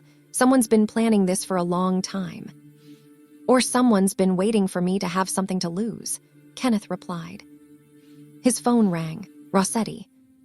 "Kenneth, where are you? Your people stonewalled me." "Handling a situation. What do you want, Michael?" "To warn you, I had Victoria's communications analyzed. She was definitely working with someone with old information about your family. Kenneth, I think we have a common enemy." "Who?" "I don't know yet, but whoever it is has been playing a long game, waiting for the right moment to strike at both of us." Kenneth ended the call and looked at his men. "Double the security. No one approaches without." A baby's cry interrupted him, but this wasn't normal crying. This was pain, fear. Kenneth ran inside to find Cecilia trying to soothe their son, who was crying inconsolably. "He just started," she said, panic in her voice. "Something's wrong." Helen took the baby, examining him quickly. "He's burning up. We need a hospital." "The nearest hospital is 40 minutes, Brian said. "Then we go now," Kenneth decided. The drive through winding mountain roads was a nightmare. The baby's cries grew weaker, more pitiful. Cecilia held him while Kenneth drove, James and Brian following in another car. "Please," Cecilia whispered, whether to God or the universe Kenneth didn't know. "Please don't take him." They burst into the small rural emergency room like an invasion force. The startled staff responded quickly once they saw the infant's condition. "High fever, possible infection," the emergency room doctor said. "We need to start antibiotics immediately." The next hours blurred together. Tests, treatments, waiting. Kenneth paced the small waiting room like a caged animal while Cecilia refused to leave the baby's side. "This is my fault," Kenneth said to Charles. "I brought danger to them." "This is an infection, Kenneth. It happens to Bobbies. It's not an assassination attempt." But Kenneth couldn't shake the feeling that everything was connected. His mother's death, the threats, now his son's illness. His phone buzzed, another unknown number. "Even in Vermont, you're not safe. But I'm not trying to hurt your son. Check your mother's real medical records. Check what they didn't want found. The truth will set you free or it will destroy everything. Your choice." Kenneth showed the message to Charles, whose expression grew thoughtful. "Someone's leading you somewhere," Charles observed. "The question is whether it's a trap or genuine help." Before Kenneth could respond, the doctor appeared. "Your son is responding well to treatment. The fever is breaking. He's going to be fine." Relief flooded through Kenneth so intensely his knees nearly buckled. "Can we see him?" "Of course." They found Cecilia holding the baby, who was sleeping peacefully, his color already better. She looked up with tears streaming down her face. "He's okay," she whispered. "He's going to be okay." Kenneth kissed them both, his own eyes burning. "We can't keep doing this, Cease. The running, the fear, it has to end." "Then end it," she said simply. "Whatever this is about your mother, your past, face it, end it. Then we can move forward." Kenneth looked at Charles. "Get me everything. Every document, every record, every piece of information about my mother's death, and find out who's been sending these messages." It took 3 days. 3 days of the baby recovering, of Cecilia regaining her strength, of Kenneth planning and preparing. Then Charles arrived with a box of files and a grim expression. "You need to see this alone first," he said. Kenneth took the box to the cabin study, closing the door behind him. Inside were police reports, medical records, photographs, and at the bottom, a sealed envelope marked with his name in his father's handwriting. He opened it with trembling hands. "Kenneth," the letter began, "if you're reading this, then you've started asking the questions I hoped you'd never need to ask. Your mother didn't die in an accident. She was killed because of a deal I made before you were born, a deal that went wrong. The man responsible was Vincent Morty, Rossetti's father's partner. I couldn't prove it, couldn't act without starting a war that would have destroyed everything. So I stayed quiet, let them think they'd won. But I knew someday the truth would come out. I'm sorry, son. I'm sorry I wasn't strong enough to protect her or to tell you the truth. The evidence is here. What you do with it is your choice. But remember, revenge is a luxury men with families can't afford. Choose wisely. Love, Dad." Kenneth sat back, the weight of 15 years of lies crushing down on him. Vincent Morty had been dead for 5 years, but his son. His phone rang, the unknown number. "You found it." The voice was electronically distorted, but somehow familiar. "Who are you?" "Someone who believes the truth matters. Vincent Morty's son is planning something. He knows you know now. You have maybe 6 hours before he acts." "Why are you helping me?" "Because some sins need to be answered for. And because that baby deserves a chance at a life not defined by the crimes of previous generations." The line went dead. Kenneth called Rossetti immediately. "We need to meet. Now it's about Vincent Morty." "Vincent's been dead for." "His son isn't, and he's coming for both of us." They met at a neutral location, a diner halfway between Vermont and the city. Rossetti arrived with minimal security, a sign of trust or desperation. Kenneth laid out everything: the messages, the threats, his mother's murder, the connection to Vincent Morty. Rossetti was quiet for a long moment. "Vincent had a son, Antonio. He disappeared years ago after Vincent died. We assumed he was dead too." "He's not, and he blames us for his father's death." "Vincent died of cancer. After his empire crumbled. After my father and yours systematically destroyed everything he'd built in retaliation for my mother's death. You're saying this is about revenge, for something that happened 15 years ago." "Revenge is patient," Kenneth said.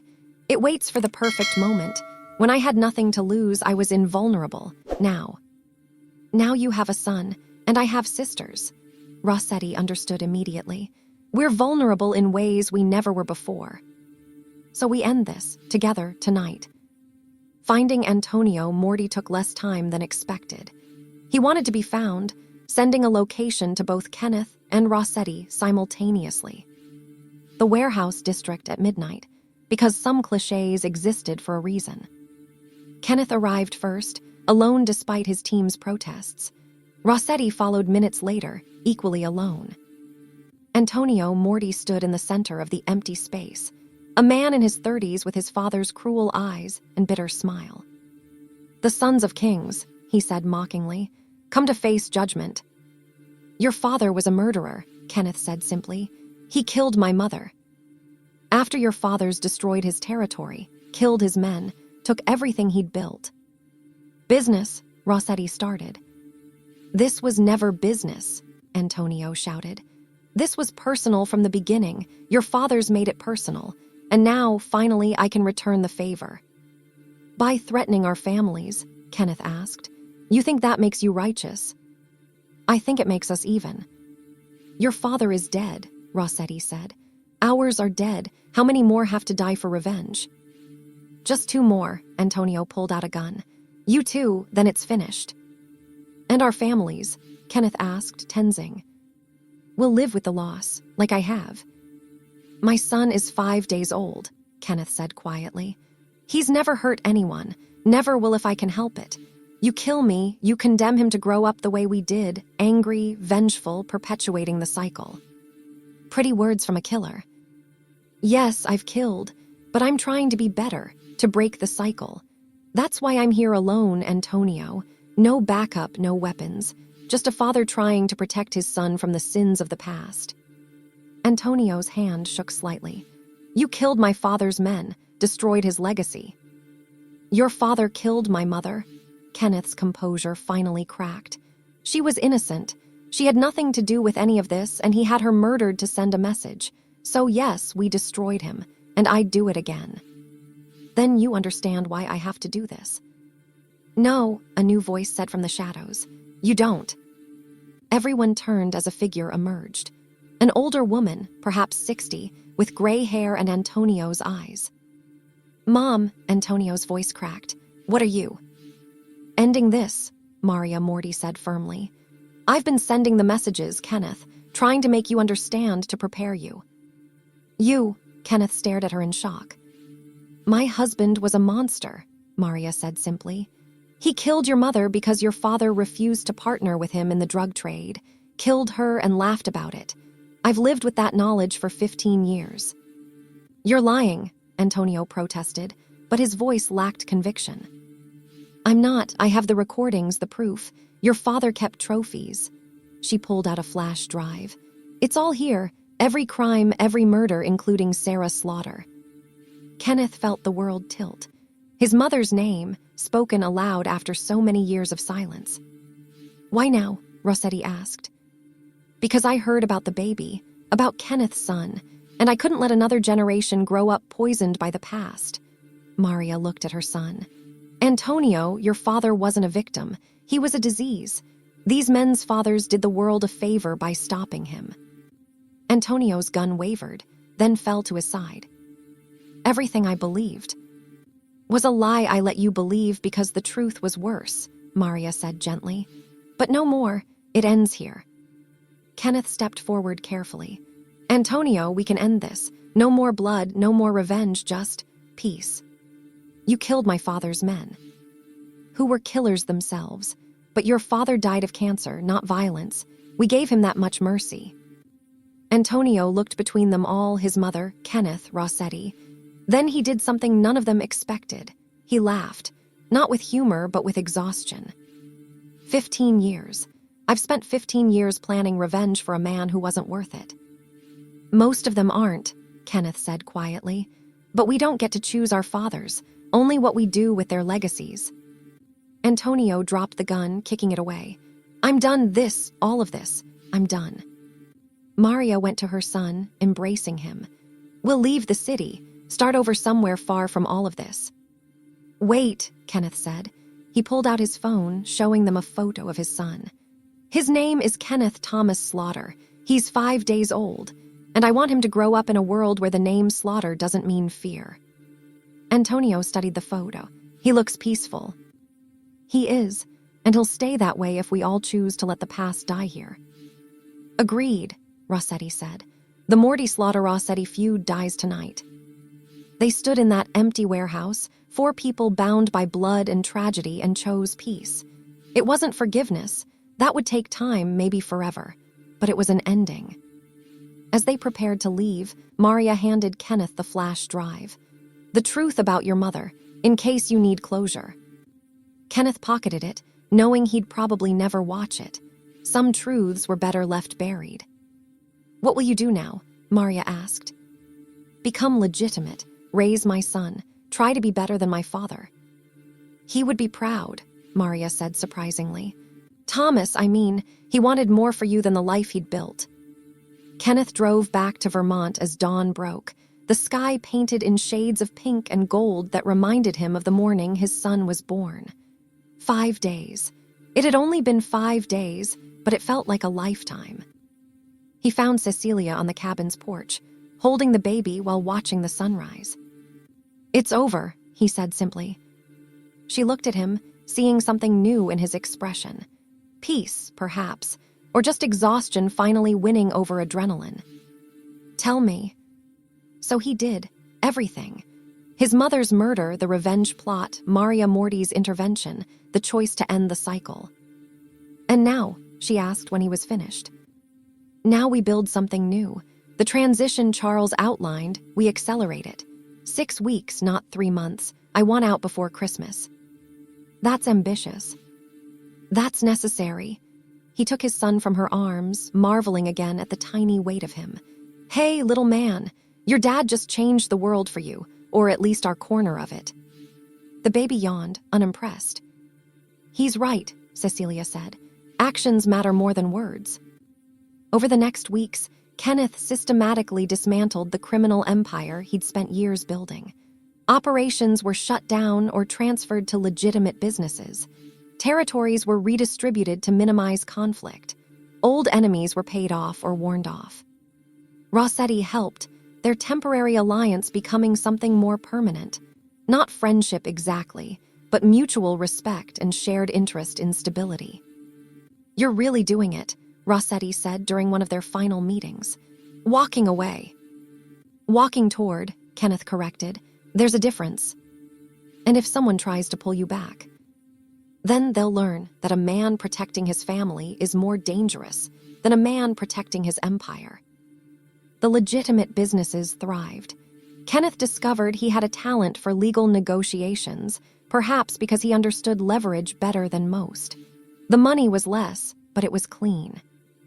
3 months after Kenneth Thomas Slaughter was born, his father was simply Kenneth Slaughter, successful businessman with some colorful history. The transformation wasn't complete, some shadows never fully recede, but it was enough. They bought a house in a good neighborhood with excellent schools. Not a fortress, just a home.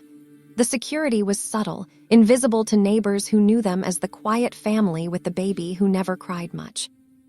On Christmas Eve, Kenneth stood in his son's nursery, watching him sleep.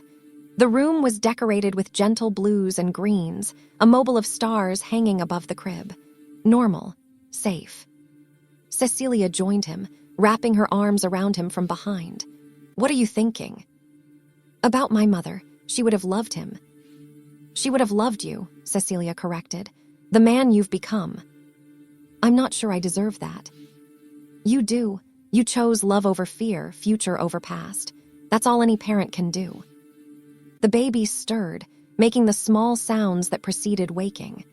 Kenneth picked him up before he could cry, a move he'd perfected over the months. "Hey, buddy, Merry Christmas Eve." Little Kenneth looked up at his father with eyes that were beginning to focus, to recognize. He smiled, a real smile, not gas, and Kenneth felt his heart crack open just a little more. "He knows you," Cecilia said softly. "Yeah, he does." Later, after the baby was fed and settled, they sat by their first Christmas tree as a family. The presents underneath were mostly for the baby, toys he wouldn't be able to play with for months, clothes he'd outgrow in weeks. But it was the principle of the thing. "I have something for you," Cecilia said, handing Kenneth a small wrapped box. Inside was a photo in a simple frame, Kenneth holding his son in the hospital, the expression on his face one of complete wonder. "Brian took it," she explained. "That first day, I wanted you to remember that moment when everything changed." "Everything did change," Kenneth agreed. "You changed everything." "No, Kenny, love changed everything. We just went along for the ride." As midnight approached, marking officially Christmas Day, Kenneth's phone buzzed. A message from Charles. "Merry Christmas to the Slaughter family. May your new life bring you all the peace you've earned." Similar messages came from others. Brian, Malcolm, James. Even Rossetti sent a simple Merry Christmas. The network that had once been about crime and power had transformed into something else. Community, perhaps. Or just people who'd seen too much choosing to believe in the possibility of change. Maria Morty sent a photo from somewhere tropical, her and Antonio on a beach, both smiling.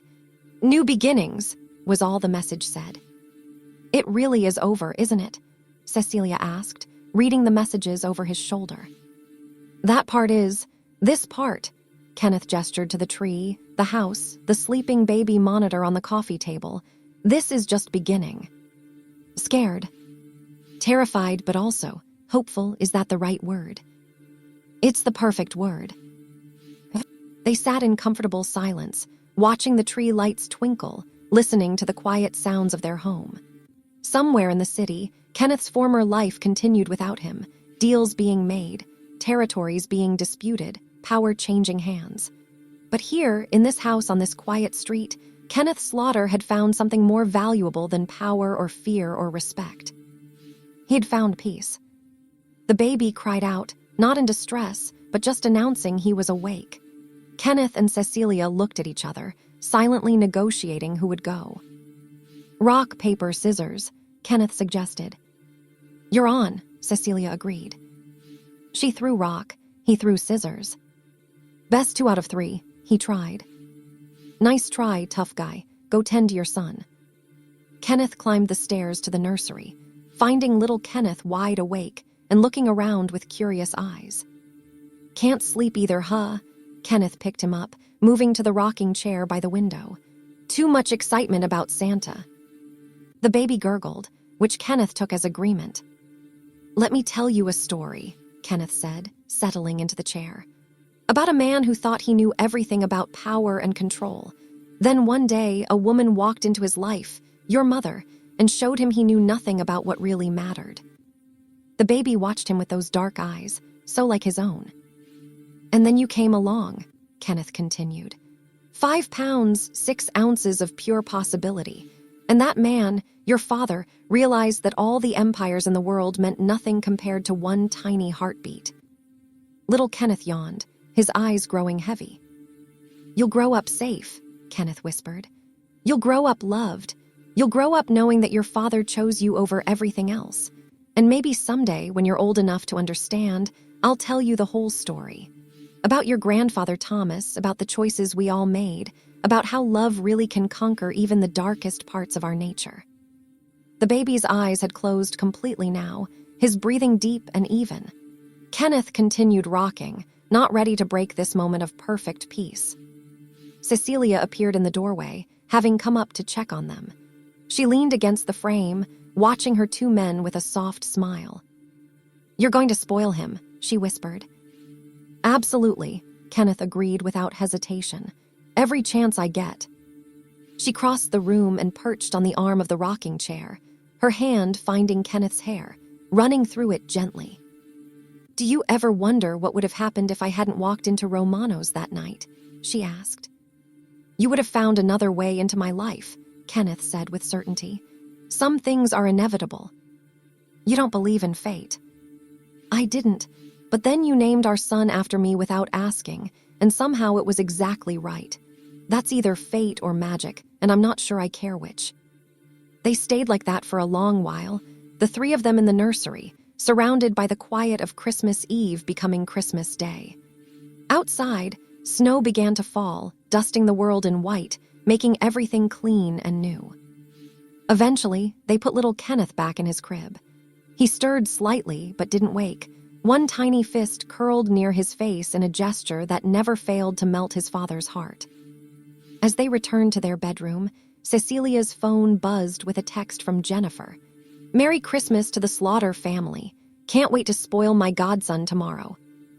She's bringing too many presents, Cecilia predicted. Let her. He deserves to be celebrated. They got into bed, Kenneth pulling Cecilia close. Her head found its familiar spot on his chest, listening to his heartbeat. Kenny. Are you happy? He considered the question seriously. Happiness had never been a goal for Kenneth Slaughter. Survival, power, control, these had been his pursuits. But happiness. I'm content, he said finally. At peace, is that the same thing? It might be better, Cecilia said. Happiness comes and goes. Peace, real peace, that's harder to find and harder to lose. When did you become so wise? Sometime between the contractions and the first diaper change. They laughed quietly, not wanting to wake the baby. I love you, Kenneth said, the words coming easier now after months of practice. I love you too, both versions of you, the man you were and the man you're becoming. They're the same person. No, Cecilia said thoughtfully, but that's okay. People are supposed to evolve. You just did it more dramatically than most. Christmas morning arrived with bright sunshine reflecting off fresh snow. The baby woke at his usual time, unconcerned with the holiday significance. Kenneth changed him while Cecilia started coffee, their morning routine now second nature. Jennifer arrived early, laden with gifts as predicted. Brian and his wife came by for lunch, bringing their teenage daughters who cooed over the baby. Even Charles stopped by in the afternoon, bringing a stuffed bear that was somehow both dignified and cuddly, much like Charles himself. "You seem well," Charles observed, finding Kenneth on the back porch during a quiet moment. "I am. No regrets about the transition." "None. You were right, Thomas would have wanted this." Charles smiled. He would have been proud of how you handled the Morty situation, choosing peace over vengeance. That takes a different kind of strength. "It wasn't strength," Kenneth admitted. "It was exhaustion and love. I was too tired to keep fighting and too in love with my family to risk losing them. Perhaps that's what strength really is, knowing when to stop fighting." Helen Wildes arrived for dinner, having become almost like family over the months. Sandra Moore had sent a card and a hand-knitted blanket for the baby. Even Cindy Schult from the hospital had reached out with holiday wishes. As evening fell and the guests departed, Kenneth found himself once again in the nursery. Cecilia was giving the baby his last feeding of the day, humming softly. Kenneth recognized the tune, the same lullaby his mother used to sing to him, though he'd never told Cecilia about it. "Where did you learn that?" he asked. "Your aunt sent me some old family videos," Cecilia admitted. "From when you were little, your mother sang it to you." Kenneth felt his throat tighten. His aunt, his mother's sister, had cut ties when he took over the family business. The fact that she'd reached out to Cecilia. "She wants to meet him," Cecilia continued. "When you're ready." "Family," Kenneth said, the word carrying weight. "It gets complicated. Or it gets bigger, fuller, richer." The baby finished feeding, and Cecilia passed him to Kenneth for burping, another skill he'd mastered despite his initial terror. "Your aunt also sent this," Cecilia said, producing an envelope. Inside was a photograph, Kenneth's parents on their wedding day, both young and smiling, unaware of what the future held. On the back, in his aunt's handwriting, "They would be proud of who you've become and the family you've created. Welcome back, Aunt Margaret." Kenneth stared at the photo, seeing his own features in his father's face, his son's gentle expression in his mother's smile. "We should have her over," he said finally. "For New Year's, maybe." "I already invited her. She said yes." Kenneth looked at Cecilia with mock indignation. "You're managing me." "Someone has to. You're terrible at the social aspects of normal life." "I'm learning." "You are," she agreed, kissing him softly. "You're a quick study." The week between Christmas and New Year's passed in a blur of firsts. The baby's first laugh at Brian making faces. First time rolling over during a diaper change, naturally. First time sleeping through the night. Kenneth checked on him 6 times, convinced something was wrong. Rossetti called once to confirm that the territories remained stable, that the transition was holding. "You did the impossible," he said. "You got out clean." "Not impossible," Kenneth corrected. "Just difficult and expensive." "Worth it." Kenneth looked at his son playing on a blanket on the floor, Cecilia beside him making silly sounds that delighted the baby. "Every penny." New Year's Eve afternoon, Aunt Margaret arrived. She was older than Kenneth remembered, grayer. But her eyes were the same sharp green as his mother's, as Cecilia's, he realized with a start. "You look like him," she said, studying Kenneth. "But you have Sarah's heart. I can see it now." She was cautious at first, uncertain of her welcome despite the invitation. But when Cecilia placed little Kenneth in her arms, years of estrangement melted away. "He's perfect," Margaret whispered, tears flowing freely. "Oh, Sarah, you should see your grandson." They talked through the afternoon and evening, about his mother, about the past, about the future. Margaret had stories Kenneth had never heard, pictures he'd never seen, a whole history he'd lost when he chose his father's path. "I'm sorry," he said at one point, "for shutting you out, for becoming what I became." "You were young and angry and hurt," Margaret said. "We all were, but look at you now, a father, a partner, a man trying to be better. That's all anyone can ask." As midnight approached, they gathered in the living room, Kenneth, Cecilia, the baby, Margaret, Charles, Brian, and his family, Jennifer. A chosen family united not by blood or obligation, but by genuine affection. "To new beginnings," Charles proposed, raising his glass of champagne. "To family," Margaret countered. To love, Cecilia added, looking at Kenneth. To peace, Kenneth finished, meaning it with every fiber of his being. They toasted as the clock struck midnight, the baby sleeping through the celebration, unaware that he was the center of this new universe they'd created. Later, after everyone had gone home and the house was quiet, Kenneth stood in his son's nursery one more time. It had become his thinking place, this room with its soft colors and gentle mobiles. He thought about the journey that had brought him here, from that hospital room where he first held his son, through threats and violence, to this moment of quiet contemplation. He thought about his parents, about the cycles of violence and revenge that had defined so many lives, and about the choice to break those cycles. You did it, Cecilia said from behind him. You really did it. We did it, he corrected. I couldn't have done any of this without you. You would have found a way. You're Kenneth Slaughter, remember? You can do anything. I'm just Kenny now, he said. You're Kenny, his daddy, that's enough, more than enough. They stood together watching their son sleep, the future spreading before them full of normal problems and everyday joys. School plays and soccer games, homework and heartbreaks, all the beautiful mundane moments that make up a life. What are you thinking about? Cecilia asked. The future, his first day of school, teaching him to ride a bike, his wedding day. He's 3 months old, Kenny. I know, but I can see it all. The life he'll have, the man he'll become, and none of it will be touched by what I used to be. That's not entirely true, Cecilia said gently. He'll know his father was strong enough to change, brave enough to choose love over power. That's quite a legacy. Kenneth considered this. I hope he never needs that kind of strength. But if he does, he'll have the example of a father who faced impossible choices and chose family every time. The baby stirred, making a small sound that might have been contentment or just a dream. Kenneth placed a hand gently on his son's chest, feeling the steady heartbeat, the rise and fall of breath. Sleep tight, little man, he whispered. Dream of good things, your daddy's got you, always. As they returned to their bedroom, Cecilia asked, any regrets? Kenneth thought about the empire he'd walked away from, the power he'd relinquished, the fear-respect he'd commanded. Then he looked at his wife. They'd married quietly 2 months ago, just family and close friends, and thought about his son sleeping peacefully down the hall. None, he said with absolute certainty. Not a single one. And in the quiet of their home, in the safety of their new life, Kenneth Slaughter finally understood what his father had tried to tell him in that letter.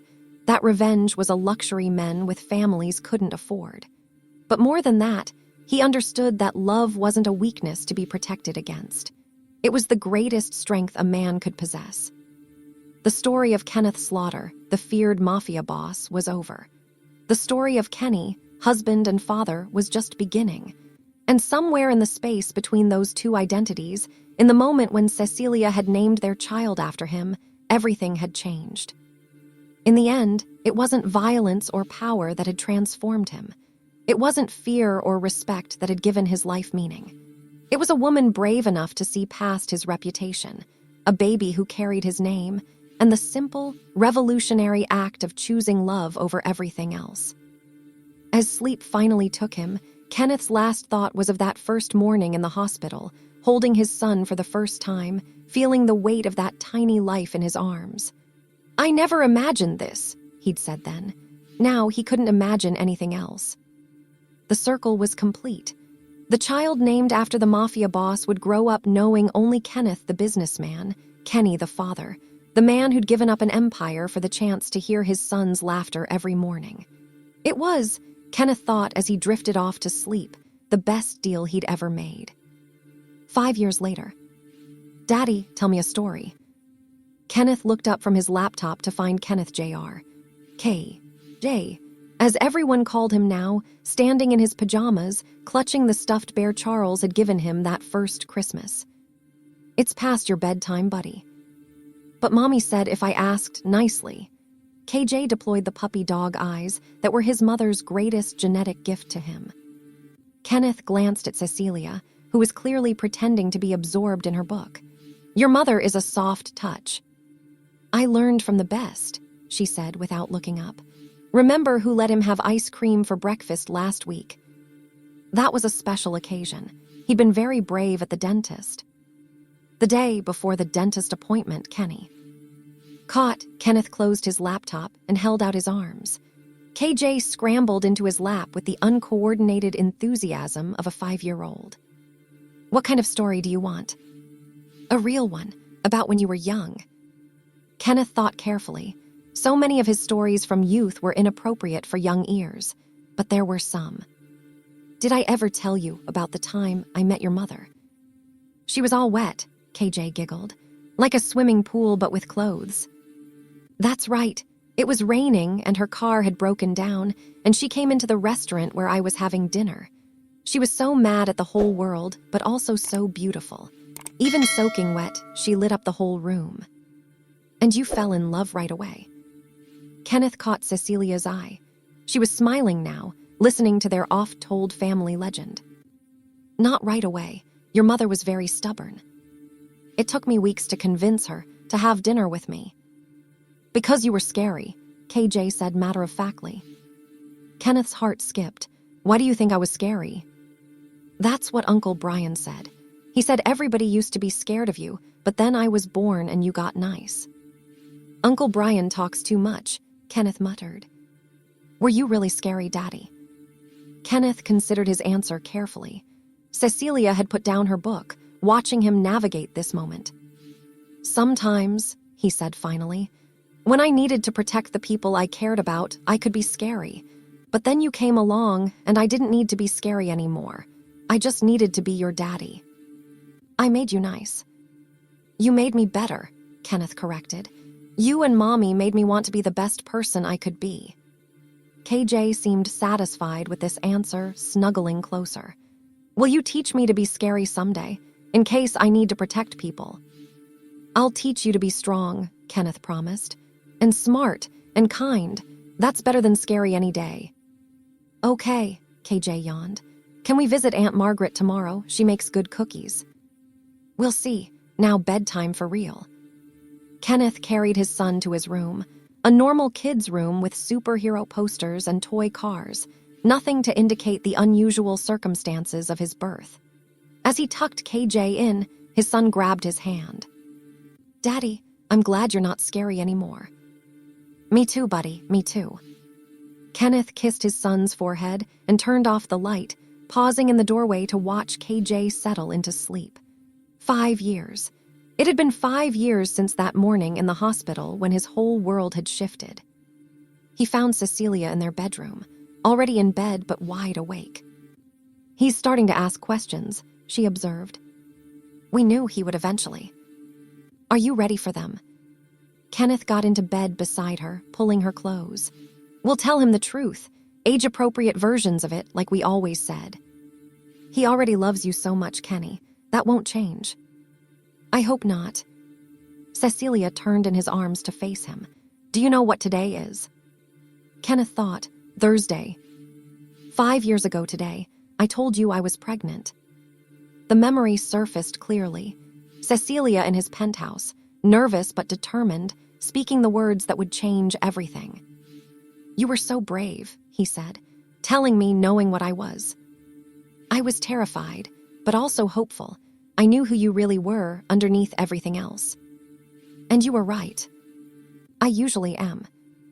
They lay in comfortable silence for a while, listening to the sounds of their quiet neighborhood, so different from the penthouse in the city, but so much more like home. Charles called today, Cecilia said eventually. The youth center you funded is opening next month. They want to name it after your mother. The Sarah Slaughter Community Center, Kenneth tested the words. She would have liked that. Will you go to the opening? We'll all go. It's important for KJ to know his grandmother's name stands for something good. Like his father's does now. Kenneth kissed her forehead. That's all you, Cease. You and KJ, you saved me. You saved yourself. We just gave you a reason to. As sleep began to claim them, Kenneth thought about the strange turns life could take. The Mafia Boss who'd become a suburban father. The dangerous man who now worried about kindergarten applications and soccer practice. The feared Kenneth Slaughter who was now just Kenny, daddy, husband. Tomorrow would bring its own challenges. A business meeting in the morning, KJ's playdate in the afternoon, dinner with Rossetti who had become, improbably, something like a friend. Normal life with all its beautiful complications. But tonight, in this house that was a home, with his wife beside him and his son sleeping safely down the hall, Kenneth Slaughter had everything he'd never known he wanted. The empire he'd built had been impressive, but the life he'd built after walking away from it, that was his true masterpiece. And it had all started with a birth, a name, and a choice to let love change everything. The story that had begun with, she gave birth and named the child after the Mafia Boss, had become something neither dramatic nor shocking, but something better. It had become a love story, a redemption story, a family story. And it was still being written, one ordinary, extraordinary day at a time. Thank you for watching to the end. Please remember to click the subscribe button and make sure you like this video, and tell me in the comments where you're watching from. Thank you.